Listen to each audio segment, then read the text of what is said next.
शिव परिवार के वह रोचक तथ्य जिनसे आप है बेखबर। मानो तो भगवान और ना मानो तो पत्थर। बात यहाँ सिर्फ मानने की है।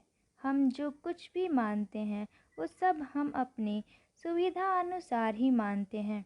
ये तो हम पे निर्भर करता है।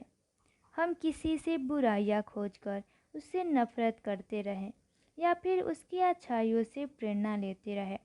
हम चाहे तो शंकर जी को मूर्ति मानकर पूजें या फिर उनके गुणों को जीवन में उतार ले।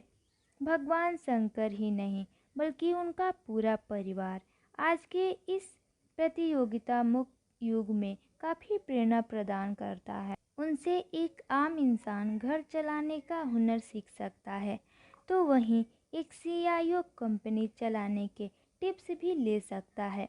भगवान शंकर के परिवार में जितनी भिन्नता है उतनी ही एकता भी। ठीक वैसे ही जैसे किसी घर में अलग अलग स्वभाव के सदस्य होते हैं या फिर किसी कंपनी में विभिन्न प्रकार के लोग कार्य करते हैं। परिवार के मुखिया भगवान शिव भोलेनाथ के रूप में जाने जाते हैं। उनके शरीर पहनावे में किसी प्रकार का आकर्षण नजर नहीं आता। वहीं माता पार्वती अपने दोनों पुत्र शिवगण और उनके भक्त उन्हें स्वामी मानते हैं। यानी बाहरी रूप और सौंदर्य से ज़्यादा महत्वपूर्ण है आंतरिक गुण। आम दिनों में ध्यान में खोए रहने वाले शिव परिवार के मुखिया को ज़्यादा विचारमग्न रहने का संदेश देते हैं। उनकी ध्यान अवस्था में शिव परिवार का हर सदस्य अपने कर्म में लीन रहता है। माता पार्वती से लेकर श्री गणेश और नंदी बैल तक जैसे कंपनी का CIO कंपनी के विकास के बारे में चिंतन करे और कर्मचारी अपनी ड्यूटी कंपनी के कार्य करने में लगाए।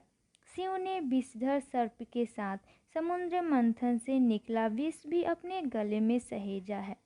कुटिल प्रकृति वाले लोगों को अपने पास रखकर उन्हें शांत रखने का गुण उनसे सीखा जा सकता है।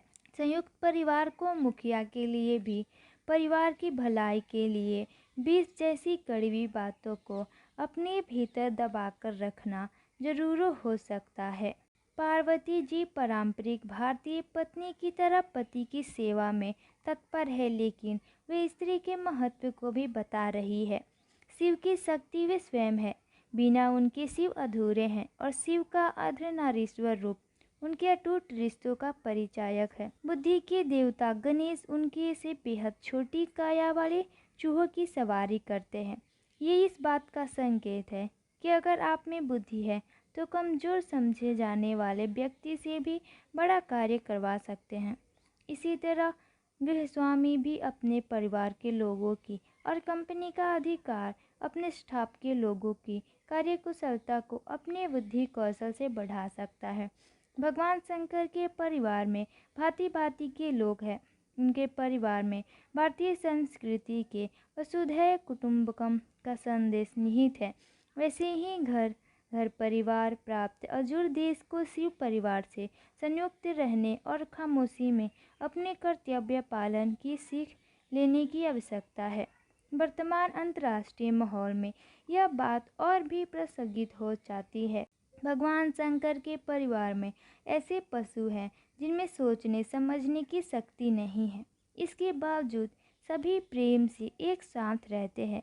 क्या हम मनुष्यों में इतनी भी समझ नहीं है कि जाति, धर्म और भाषा के भेद भुलाकर एकता के सूत्र में बंधे रहे?